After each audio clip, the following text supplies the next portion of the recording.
Suffered 22 years without fruit, forced to stop selling. India has eaten the people. Who is next? Volkswagen Group has been on the Indian market for 22 years. It seems that we have finally reached a turning point. According to Bloomberg News recently, this German car giant. In-depth negotiations are currently underway with India's local consortium GSW Group. He plans to sell shares in a Volkswagen Indian subsidiary. However, GSW hopes to go further. Intention to seek a dominant position in India. The news comes out. The global automotive industry is one of.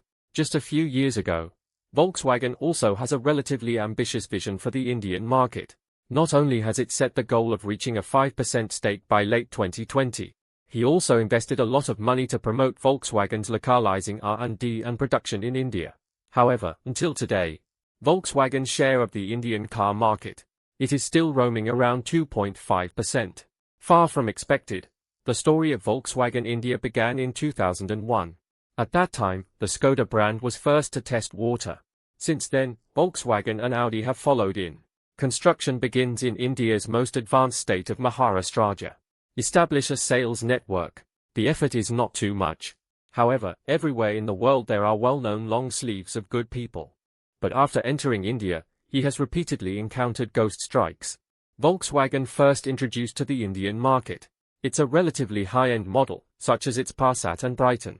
Pricing far exceeds the capacity of mainstream consumers in India. Even later, the relatives of Polo and Vento were introduced.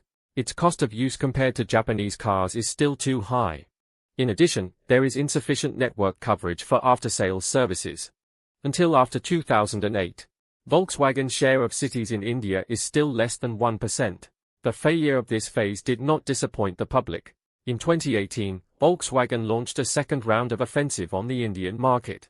Internal Code India 2.0 plans to invest €1 billion. This time, Volkswagen will merge its 3 Indian subsidiaries into a unified operation entity. Led by Skoda, he is responsible for the development of indigenous models in India. They also launched a number of units specifically for the Indian market. Customized SUV and car models. At the same time, it greatly increased localization productivity. To control costs, this combination kicked down. Volkswagen's initial sales in India were indeed high. Once climbed to the annual sales level of almost 100,000 units. Unfortunately, the good outlook is not long. By the end of fiscal year 2025, Volkswagen's share in India remains at a low of about 2%. Aside from long-term decline in sales, 3 out of 5 fire robberies in India. It also caused a lot of trouble to the public in print business. September 2024. The Indian government has issued a tax bill for up to $1.4 billion. Accused of exposure by splitting the entire car in 2 parts. Avoided the higher tax rate that should have been applied. The public soon filed a lawsuit. But the potential risks arising from this are still huge. Factory operations are weak. Once defeated by the Indian government, the penalty plus interest may rise to $2.8 billion. At the same time, Indian customs seize a large number of auto parts. It has directly impacted the normal operation of wholesalers. Eventually, this tax storm became the last due to crush camels. The profitability of Volkswagen India was not stable enough. Today, they are under internal concerns. Search for Indian car connectors to distribute pressure. It has become a life-seeking act for which we have to break our arms. In fact, it's not just the public. Similar incidents have occurred in many other multinationals.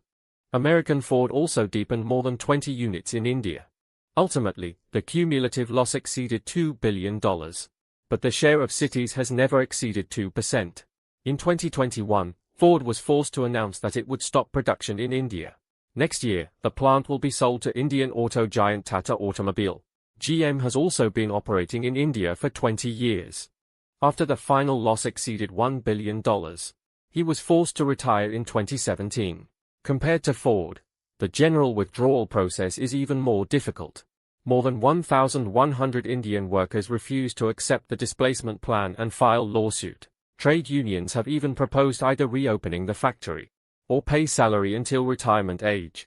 Thus, the general is trapped between labor disputes and barriers to approval. It took for years for them to basically get rid of. In addition to this, European brands such as Fiat and Logo It has long since failed to see the mainstream view of India. Nissan transferred shares in the joint venture to its partner Renault, equivalent to a variable contracting front. Very obviously, global car giants collectively disobey the Indian market. Absolutely not a coincidence. It is worth mentioning that, this time, the Volkswagen India JSW Group. Currently, it is also a joint venture partner with China's C Group. The two sides cooperate to produce clear-cut cars in print sales. This means that JSW is simultaneously on two technology routes in Central Europe. The layout is completed to be able to balance between the two. Get the best funding code. And up in this collaboration, since the initial holding party became a minority shareholder with 49% of the shares. More recently there have been rumors that there may be further reductions. The situation is similar to that of the public. The encounter in India is not isolated. In 2020, Great Wall plans to acquire General India's factory. Failure to pass approval by the Indian government. Declaring an abortion. 2023. BYD has proposed an investment of $1 billion to build a plant. Finally, it was also rejected by Indian regulators. European automakers take lessons in exchange for huge losses. It is becoming a live teaching material for Chinese car companies. The case of Ford and General shows that heavy assets are invested once they fall deep. Withdrawal costs are often much higher than expected. And common labor disputes are a warning. India's labor legislation and trade union forces can create amazing resistance when the company leaves. Volkswagen's tax bill of up to $1.4 billion. More frankly, remind every entrancer. Compliance risk in India is not a distant question of probability. Instead, there is a real threat that could explode at any time. This time the public's sales stopped. This is far from an individual frustration of a German car company that can be summarized. Although India theoretically has enough to allow any multinational enterprise. All about the potential market size. But behind the temptation lies a much-changing policy. Compliance pitfalls and high withdrawal costs include serious risks. For those who are still looking carefully. Or for Chinese car companies that are already planning to enter. First we need to think about the primary things. I am afraid that it will not be possible to seize the Indian market as quickly. But if someday you have to escape, can you do it yourself and withdraw your whole body?